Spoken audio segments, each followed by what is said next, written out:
Kumusta po kayo? Bago po ang lahat, first things first.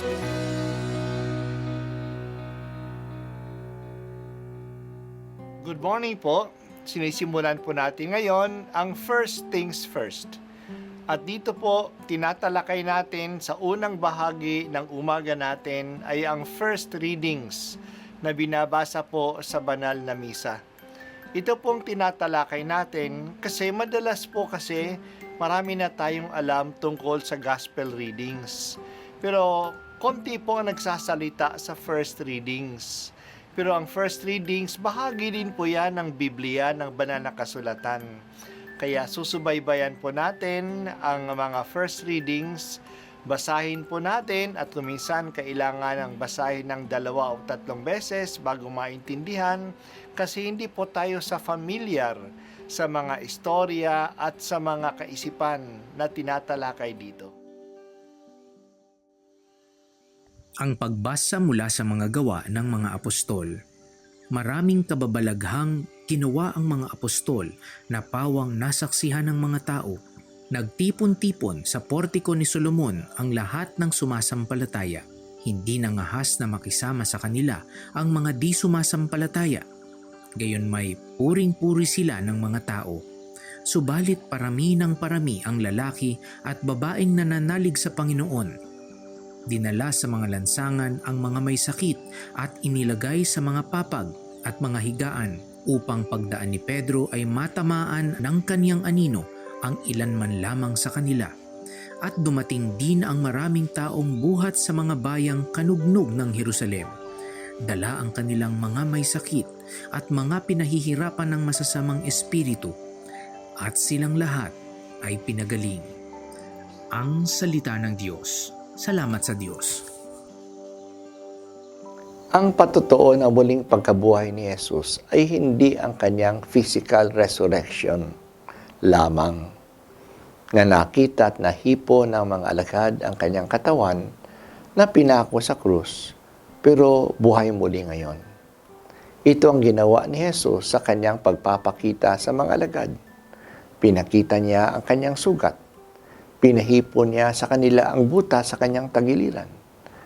Pero ang kanyang mga physical na patotoo, iyan ay isa lang ng patotoo ng muling pagkabuhay. At ang isa pang patotoo ng muling pagkabuhay ay ang mga kababalaghan at mga milagro na ginagawa ng mga alagad ni Jesus sa kanyang pangalan. Ang kapangyarihan ng muling pagkabuhay ay nararamdaman ng mga tao sa mga ginagawa ng mga alagad niya, sa ginagawa ng simbahan. Bago makyat si Jesus sa langit, sinabi niya sa kanyang mga alagad na ang lahat ng kapangyarihan ay ibinigay sa kanya ng Ama.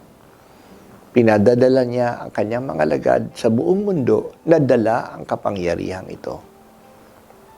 Narinig natin sa ating pagbasa ang mga kababalaghang nasaksihan ng mga tao na ginawa ng mga alagad. Ganun kalakas ang pananampalataya ng mga tao at ng mga alagad na dinadala ang mga may sakit sa papag at sa kanilang mga higaan. Nilalagay ang mga ito kung saan dumadaan si Pedro. Sino man ang matamaan lang ng kanyang anino ay gumagaling. Hindi nga kailangang hipuin siya. Anino lang niya, nakakapagpagaling na. Dahil sa mga himalang tulad nito, malaki ang paggalang ng mga tao sa mga alagad. Marami ang nagkaroon ng pananampalataya na sumali sa samahan ng mga alagad sa simbahan. Yung iba na wala pang ganyang pananalig na sumali, ginagalang at pinupuri nila ang simbahan. Ang kapangyarihan ng muling pagkabuhay ay naranasan hindi lang sa panahon ng mga apostol. Ito ay patuloy na nanatili sa simbahan. Nakikita ito sa pagtiyatsaga ng mga Kristiyano kahit nandiyan ang pag-uusig. Naranasan ito sa mga mabubuting gawa ng mga santo at santa sa buong kasaysayan ng simbahan. Ang patuloy na paglago, paglawak, pagpalalim ng pananampalataya kahit na nandiyan ang pag-uusig at pati na ang mga iskandalo ay tanda na ang lakas na bumubuhay kay Jesus ay nararanasan pa rin sa simbahan. Pati na nga sa ating personal na buhay, nakakaranas tayo ng iba yung lakas na kumikilos sa atin sa mga problema na hinaharap natin, na kung tayo ay may pananampalataya lamang, iyan ay natatamo natin ang lakas na yon. Talagang tunay na buhay ang Panginoon. Pinupuri ka namin, Panginoon, at ibinabahagi mo sa amin ang iyong tagumpay kahit na ngayon sa aming buhay. Ipadama mo sa amin na ikaw nga ay buhay at kumikilos sa piling namin.